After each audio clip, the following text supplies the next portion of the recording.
ini kita akan bersama-sama belajar dari 2 Timotius pasal 1 ayat 12b sampai dengan ayat yang ke-14. Saya ulangi, 2 Timotius pasal 1 ayat 12b sampai dengan yang ke-14. Demikianlah firman Tuhan. Karena aku tahu kepada siapa aku percaya, dan aku yakin bahwa Dia berkuasa memeliharakan apa yang telah dipercayakannya kepadaku hingga pada hari Tuhan. Peganglah segala sesuatu yang telah engkau dengar daripadaku sebagai contoh ajaran yang sehat, dan lakukanlah itu dalam iman dan kasih dalam Kristus Yesus. Peliharalah harta yang indah yang telah dipercayakannya kepada kita, dan Roh Kudus yang diam di dalam kita. Amin. Saya memberi tema pada hari ini adalah kan ku jaga harta ini. Bapak Ibu, apa yang akan kita lakukan bila tiba-tiba ada orang yang kita kenal memberi kita uang 100 juta. Kita tahu bahwa dalam kondisi sekarang ini, jika kita tiba-tiba menerima uang 100 juta dan kita kenal orang itu memang suka memberi dengan ikhlas, pasti senang. Ya, begitu senang sekali. Dan orang yang berhikmat, orang yang bijak akan menyimpan uang itu ke bank. Kenapa?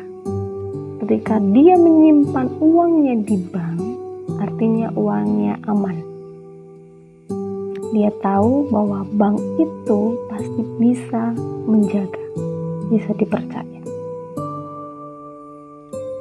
Dan suatu saat nanti ketika dia butuh uang itu, dia bisa ambil secukupnya. Ya, pasti itu yang akan kita lakukan. Nah, saat ini pun Timotius yang sedang tertekan, dan orang-orang percaya yang saat itu tertekan dengan tindakan atau perbuatan Kaisar Nero yang menekan iman mereka, yang punya niat untuk menyingkirkan orang-orang yang percaya kepada Kristus, sedang diingatkan oleh Rasul Paulus mengenai harta yang indah itu. Harta apa itu? Oke. Mari kita lihat di ayat yang ke-13. Saya akan membacakannya lagi untuk kita. Peganglah segala sesuatu yang telah engkau dengar daripadaku sebagai contoh ajaran yang sehat, dan lakukanlah itu dalam iman dan kasih dalam Kristus Yesus. Iman dan kasih. Jadi harta yang dimaksud di sini adalah bukan hanya masalah ajaran saja yang harus dilakukan, tapi jauh daripada itu ada iman dan kasih.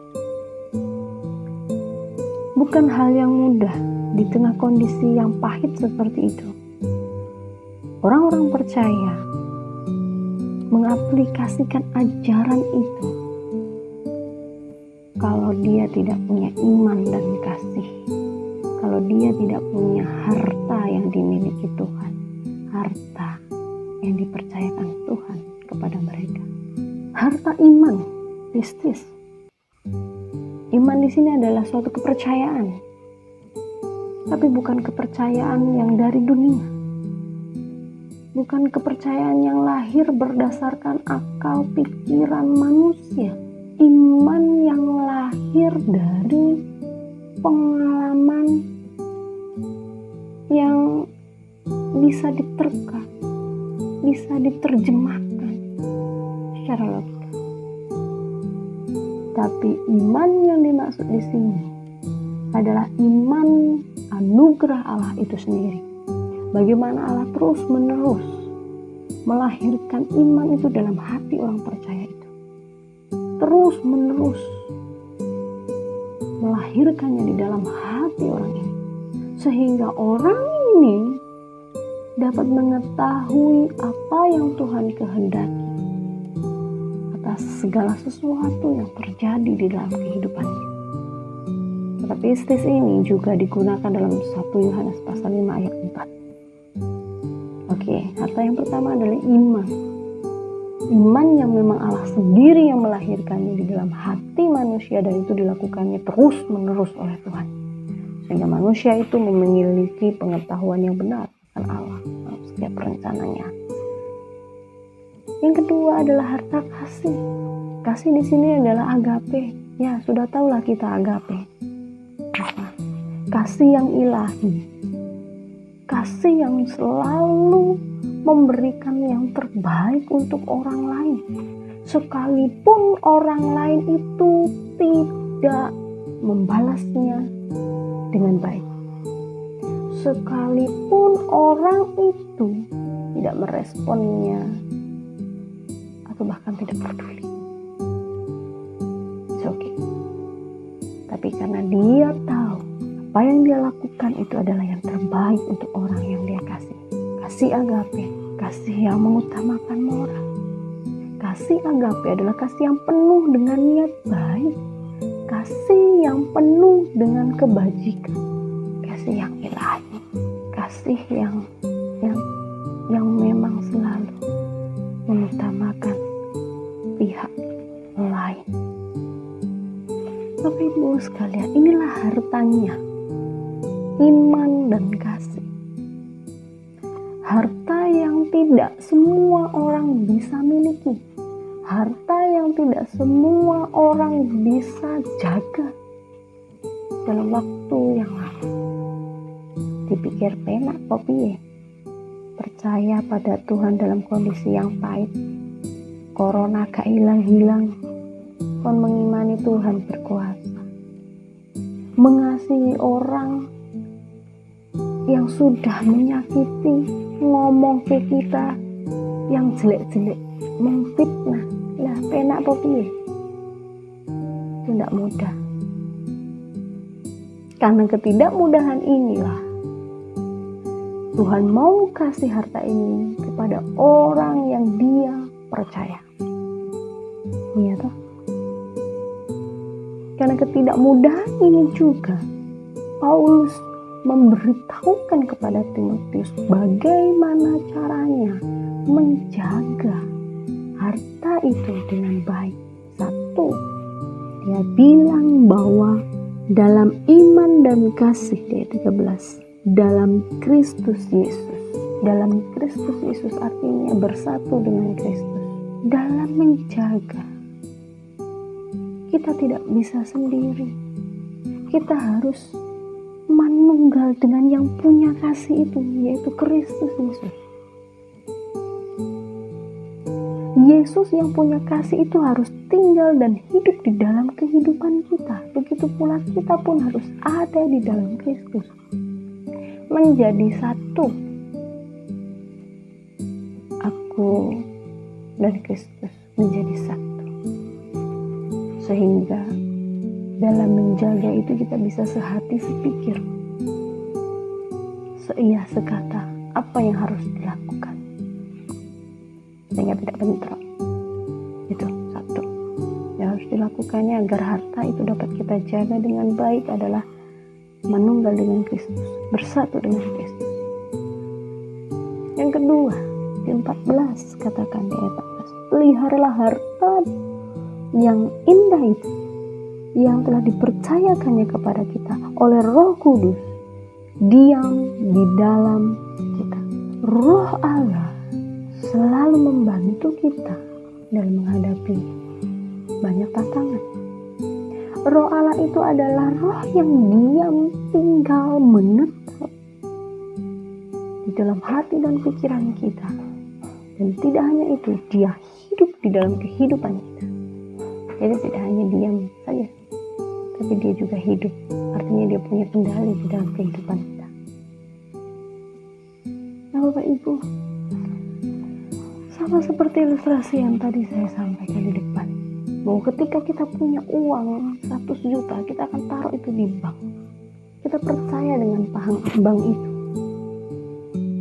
dapat menjaga dengan baik, sehingga ketika kita butuh suatu saat nanti, kita bisa ambil. Demikian juga dengan harta ini. Allah tahu bahwa kita butuh harta itu. Allah tahu, Allah mengenal bahwa kita bisa dipercaya. Maka Allah memberikan harta itu. Dan Allah juga memberikan caranya. Yaitu apa? Kita harus menyatu, kita harus menjadi satu dengan Kristus itu sendiri yang punya iman, kasih itu sendiri. Allah juga memberikan penolong bagi kita, yaitu Roh yang hidup, yang mau tinggal dan menetap di dalam kehidupan kita, yang akan membuka jalan, yang akan memberitahu caranya. Inilah harta yang indah. Tidak hanya di mulut saja bukan jaga harta ini, tapi betul-betul dilakukan. Bapak Ibu, semakin berharga, bernilai suatu harta itu, maka penjagaannya pun akan semakin ketat. Yang dipilih untuk menjaga harta itu juga bukan orang sembarangan, tapi orang-orang yang punya kesetiaan, integritas kerja yang baik, yang sudah. Demikian juga kita, suatu penghargaan yang tinggi jika Allah mempercayakan harta itu untuk kita jaga, sehingga ketika kita menghadapi kesulitan, kepahitan, kebahagiaan, iman itu bisa kita pakai untuk menjaga kita dari kejatuhan, dari berpisah dengan bencana Tuhan. Kita tidak bisa menjaga harta itu sendiri, tidak bisa, karena kita sangat rawan jatuh dalam dosa. Ingat, harta yang sangat berharga ini kita dapat jaga dengan baik sampai akhir nanti, ketika kita mau bersatu dengan Kristus dan membiarkan Roh Kudus tinggal di dalam hati dan pikiran kita dan hidup di dalam diri kita, yang akhirnya nanti menolong kita dalam menghadapi permasalahan iman, yang akan membuka kita tetap berjalan kuat, kokoh menghadapi kesulitan hidup. Karena dengan iman yang pistis ini, kita bisa melihat apa yang Tuhan kehendaki melalui banyak hal yang terjadi dalam kehidupan kita. Dengan harta kasih itu, kita tidak menjadi pendendam, kita tidak menjadi penghujat, tapi kita akan menjadi orang yang penuh kasih, yang mampu mendoakan peristiwa apapun itu yang menyusahkan hidup kita, menekan batin kita. Kita akan tetap mau mendoakan orang-orang yang mengecewakan hati. Kasih itu akan melahirkan joy di dalam hati kita, hidup kita, akan melahirkan sukacita yang lahir dari dalam hati, meskipun situasi dan kondisi itu sangat menekan kita. Kedua harta inilah yang akan menjadikan kita orang-orang yang tangguh, orang-orang yang menyenangkan hati Tuhan. Mari kita jaga harta ini dengan bersatu dengan Kristus Yesus dan menerima pertolongan, bantuan Roh Kudus yang hidup dan menetap dalam diri kita. Rasakanlah sukacitanya, rasakanlah kemenangan itu setiap saat. Maka nyatakanlah ini, kan ku jaga harta ini, harta yang terindah ini yang Tuhan percayakan kepada kita.